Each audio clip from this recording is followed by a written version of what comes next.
If you're feeling like a selfish or bad person when trying to set boundaries, then in this video, I'm going to go over how you can actually start setting boundaries and sticking to them without feeling bad. So by the end of this video, you'll have the knowledge, tools, and practical strategies to start setting and sticking to your boundaries without guilt so that you can protect your energy, do what's right for you, and step into the most authentic and unapologetic version of yourself, which is something that you absolutely deserve to have. Now, when it comes to setting boundaries, something that you need to understand is the difference between boundaries and requests. Okay, this is something that I think people confuse, but I'm going to go over sort of the difference and give you some examples so you can know for sure that you're setting boundaries and not just making requests. So, boundaries are statements that are about you. Okay, there are things that you are going to do.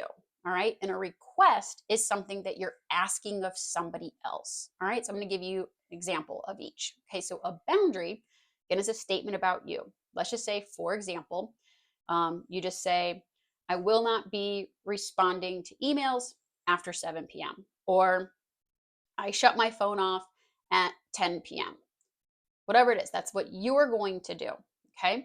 A request is something that you ask of somebody else, like, hey, could you not text me after 10 p.m.? Or, could you wait to email me that until tomorrow? It's asking something of them. Okay. You're starting to see the difference with that. So again, boundary is an action that you take. Let me give you another example. It could be something like, if you continue to yell, I'm going to walk away from this conversation. Okay.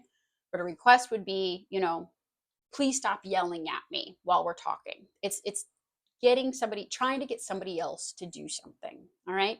Now, a request is really just putting the burden on somebody else. Okay. And relying on them to agree.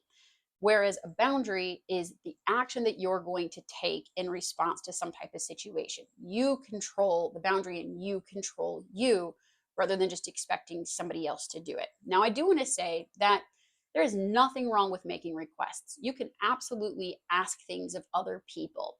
But if they're not able to follow through on that request, or they agree, but then do the opposite. Let's just use the example of, like, let's say you're in a relationship and you're texting somebody and you just say, hey, like, can we please stop talking at, be finished talking by 10 p.m. because I want to get ready and have time to relax because I have to get up for work early. And they say, oh, yeah, sure. Okay, no problem.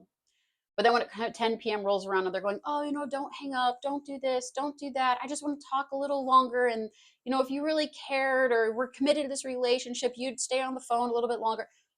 That's not respecting your request. Okay. And that is where a boundary becomes necessary. So that your boundary is, hey, I love talking to you, love where this is going, but I'm going to get off the phone at 10 p.m.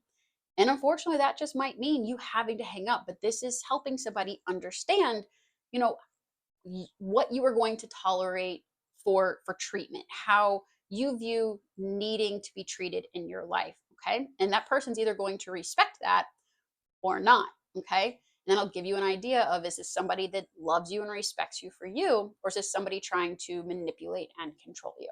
And I gave you this example of relationships, but it's really the same wherever. It could be a family member, it could be a boss, it could be a coworker, whatever it is, this applies the same no matter what. All right, now I want to share with you how you can start setting boundaries without feeling like a bad person. All right, and the first thing is to give yourself permission. All right, you have the right to protect your energy. You are allowed to set boundaries. You are doing nothing wrong. So you need to give yourself permission to start doing this. Okay. Next thing is to be clear and direct. All right. Use statements like I need or I will, or you can even use statements like, if you do whatever, fill in the blank, then I will. Again, it's clear and it's direct. All right. Some other examples. I will turn my phone off at 10 p.m. I will get you that report in the morning. I need to be home by whatever time. Okay. Clear, direct, and you stick with that and you follow through. All right. Next thing is that you need to expect that pushback and be prepared to hold the line. Okay. There are definitely going to be people out there who benefit from you having no boundaries, and they're likely to resist when you start trying to set boundaries. Okay. You've likely been in a dynamic where, they've kind of been able to walk all over you and you say yes and cater to their needs. And so when you're trying to make this shift, it's going to look very different. And there's likely going to be some pushback. But you have to be prepared to hold that line and have a plan for what you're going to do when somebody does push back. The next thing with this is to stay consistent. If you bend once, you're just going to invite people to continue trying to push past your boundaries and kind of steamroll over you. Okay. I like this idea. So, my background, I actually have worked with pediatrics with children for many years in my other job as an occupational therapist. And one of the things with children is you absolutely set boundaries with kids all the time.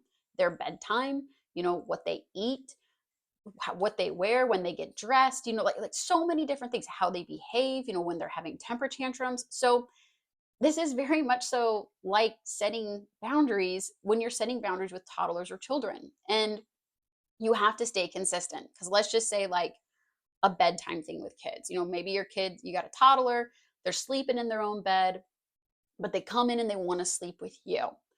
You know, if you bend, and if you're a parent, you've probably been there where you bend that one time and then they keep wanting to come in and sleep with you. I know I went through that with my own son. He pushed back at about, um, 2 years old, and, we stuck firm to that. And then even around 5, he did it again. And he was 5, so he's a little older. And I was just like, okay, like, you can come snuggle with me for a little bit. Figured it wouldn't be a big issue. Nope, even at 5, started noticing every night coming in, mommy, can I sleep with you? Mommy, can I sleep with you? I broke that boundary one time and he started trying to take advantage of it. So then I had to kind of double down and reinforce that. So this is the same with adults, that you have to stay consistent and you have to stick to those boundaries. Really only break those boundaries if it's something that you are truly okay doing. Otherwise, it's gonna be the same. Someone's gonna go, well, you caved once. Why are you not now? So just make sure that you're consistent. All right. Now, the next thing that you've got to work through with this is letting go of other people's reactions. Okay. Their emotions, their reactions are not your responsibility. Now, you can acknowledge and validate and talk through their emotions with them, but it doesn't mean that you need to compromise your boundary just to make them happy and just to make them feel better. Okay, let's go over this idea of, late night texting again. Let's just say, um, you set this boundary of, hey, I've got to, like, shut my phone off by 10 p.m., but I will talk to you tomorrow. All right. And you shut your phone off and you're done. And then let's just say, like, you talk to them tomorrow because, again, you're sticking with your boundaries. So you're building that trust. You're honoring what you said you were going to do. But let's just say they're like, hey, it, like, kind of hurts my feelings that, you're not willing to talk to me a little bit longer. I just really enjoy that. You can validate those feelings. You can be like, hey, I get it, and I would love to talk to you more too, but this is just what I need. This is where a healthy relationship and communication dynamic comes into play. So you're still acknowledging their feeling, but you are not responsible for, like, fixing it, for saying, oh, okay, well, I'll go ahead and I'll just talk to you later. That's compromising your boundary. Okay. And the other person who maybe had their feelings hurt, once their feelings are acknowledged and you talk through and there's this understanding, they should then, if they care about you and respect you, be able to respect that boundary that you have. This is the dynamic of a healthy interaction and relationship. And again, I use kind of a relationship, like romantic relationship, but this could be anything: friendship, coworker, boss, whatever it is. This is the dynamic of how a healthy interaction should go. But you've got to let go of feeling like you're responsible for their reaction and responsible for, you know, sacrificing your needs just to keep them happy.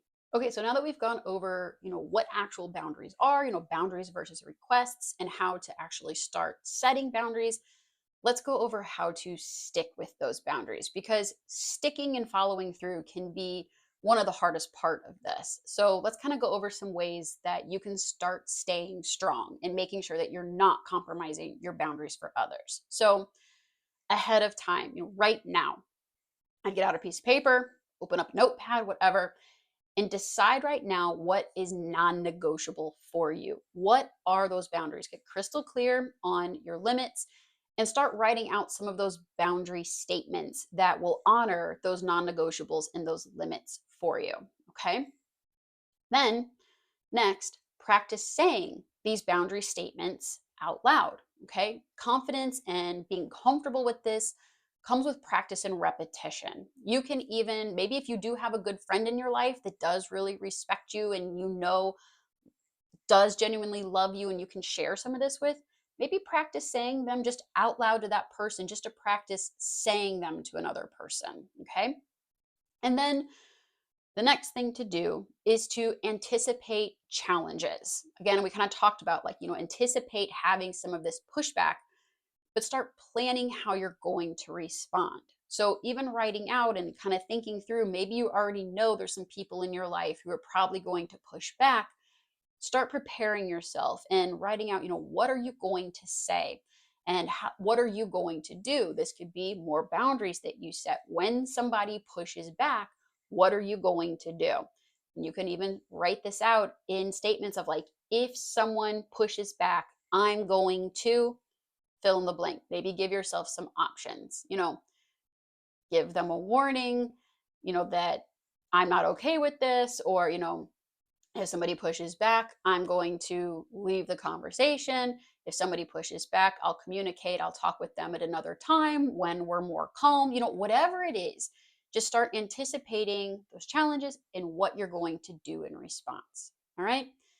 Now, the next thing you can do to make sure you stick with this is start small. Okay. Out of this list that you've created of your non negotiables and the boundaries that you want to start setting, start with one that feels like the least hard, or maybe the one that's you feel is gonna trigger the least amount of guilt or feelings of being selfish, and start there. Again, maybe even you'd have a friend, like I talked about, a good friend that maybe there are some things that you've kind of been sacrificing for yourself in the friendship, but you do know that if you start enforcing those boundaries, this is somebody who is going to actually, respect the boundaries that you're setting. And maybe start there in a situation that feels a little safer and more secure. But starting small and gradually, like, will help you gradually build that confidence and work up to maybe bigger and harder boundaries to set. Okay. Just remind yourself with all of this too that every time you hold a boundary and you stick with it, that you're reinforcing this self-trust too. You're going to build so much more confidence and self-trust in yourself. And also remember that when you stick to your boundaries, that you again are training both yourself and others how to treat you, how to respect you, and how to honor your needs. All right. So now here's one more thing that's so important and goes along with setting boundaries. And it's that to truly live a full and authentic life as the real you really have to be able to fully accept and embrace yourself, without always seeking or needing external validation from others. And I'm going to dive deeper into that in this video here. And if you're ready to take this deeper and want some direct one on one support to do that, then check out my Live as the Real You program. This is where I help people just like you to make these shifts and really start leading this truly authentic and aligned life. There is information on that below this video. Okay. And I'd also love to hear from you in the comments. Tell me, what is the first boundary that you're going to start setting?